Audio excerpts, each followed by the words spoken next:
I'm Ed Fast from Ed Fast and Conga Bop. Today we're going to take a look at Afro-Cuban percussion.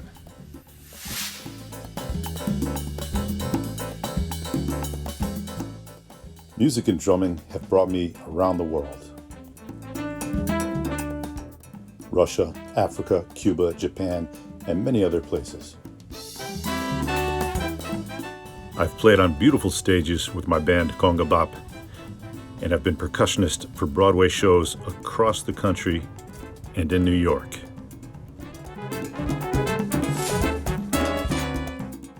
I've even made friends with a few celebrities along the way.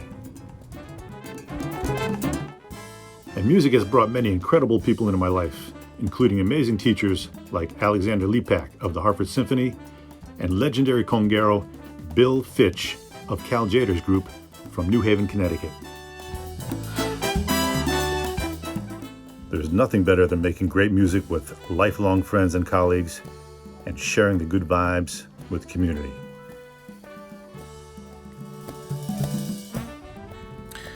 There's an amazing array of Latin percussion instruments from all over the place, adding all kinds of fantastic colors, sounds to the music.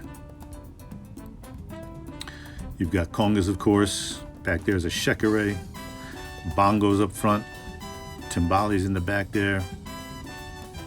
You've got different cowbells, campanas.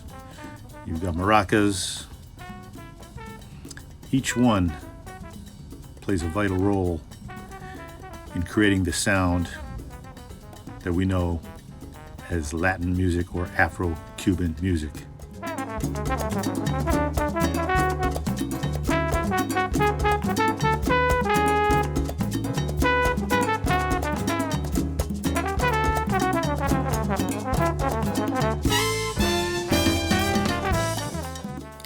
Today we're going to focus on the Conga drum, a beautiful instrument. It's kind of the heartbeat of the Latin percussion section.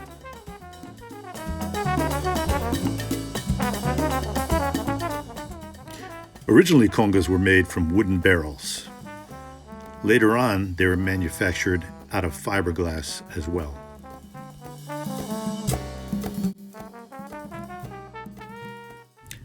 A cowhide skin is stretched tight over the drum using hardware of hooks and claws.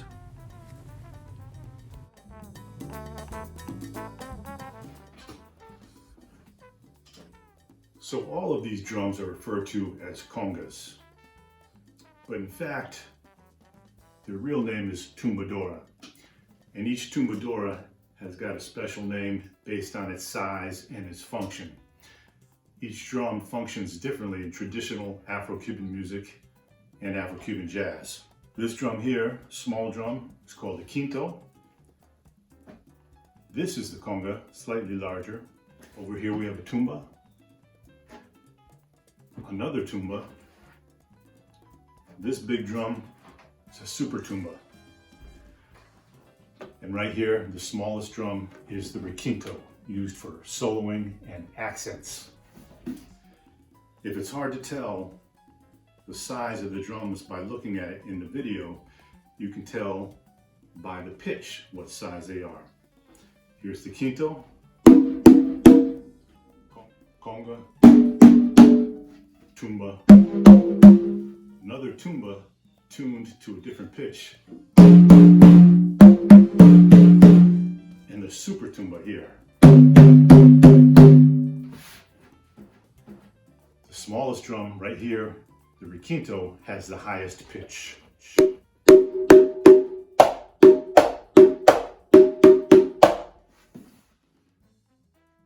And from low to high, they sound like this.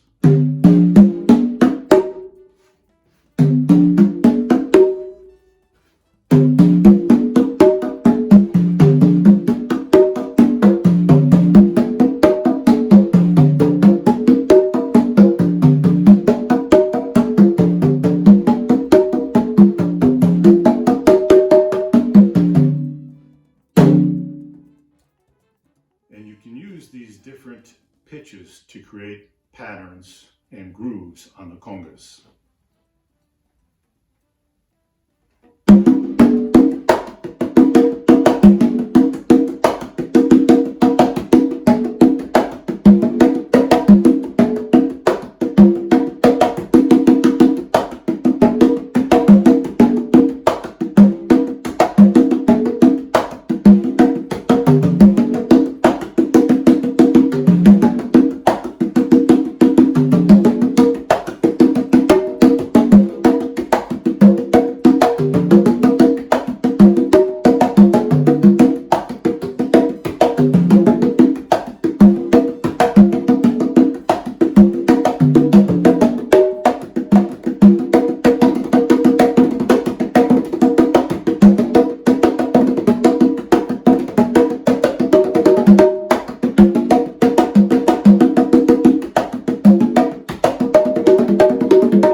Playing with 6 drums is a lot of fun, it's a blast.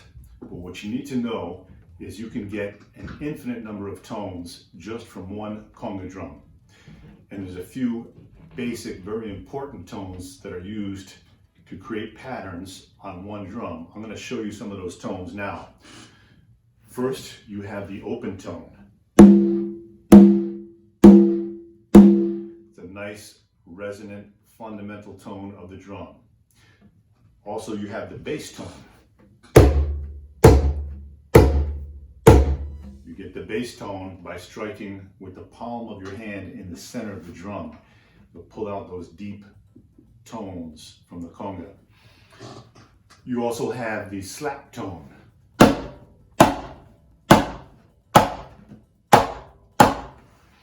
It's a very high-pitched, dry tone you get by giving the drum a crack or a slap. You also have muffled tones or muff tones, where you hit the drum like an open tone, but you don't remove your hand. So you get a drier, less resonant tone than the open tone. So muff tone, open tone, muff, open. A lot of times with the left hand, you can use palm and tip as timekeeping notes.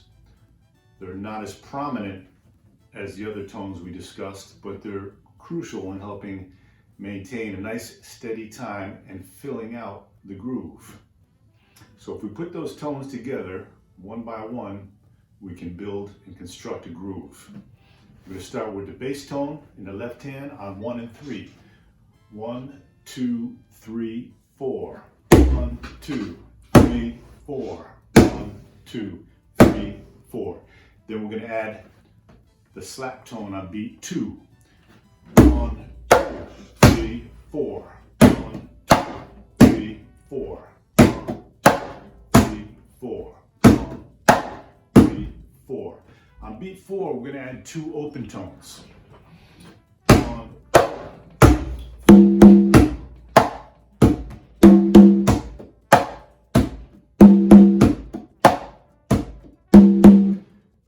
fill in the groove with some palm and tip timekeeping notes.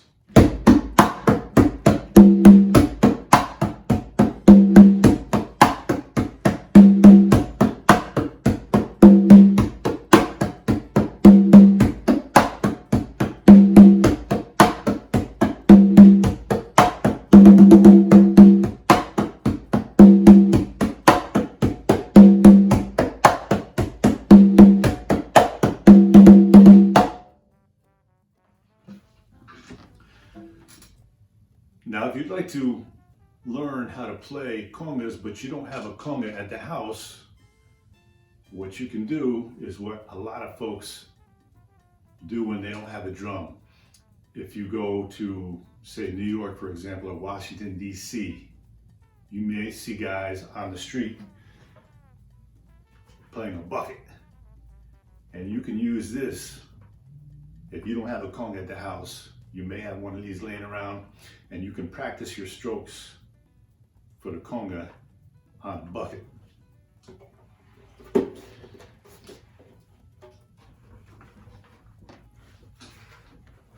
So the same stroke that works here also works here.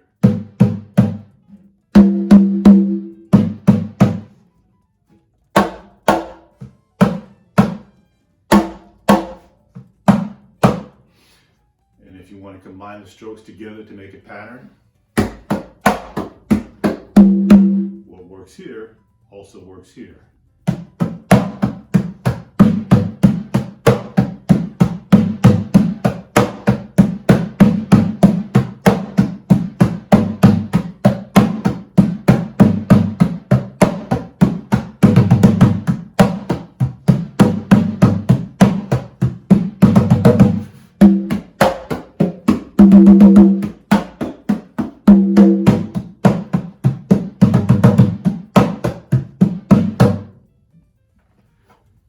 practice your strokes here on the bucket and get them together,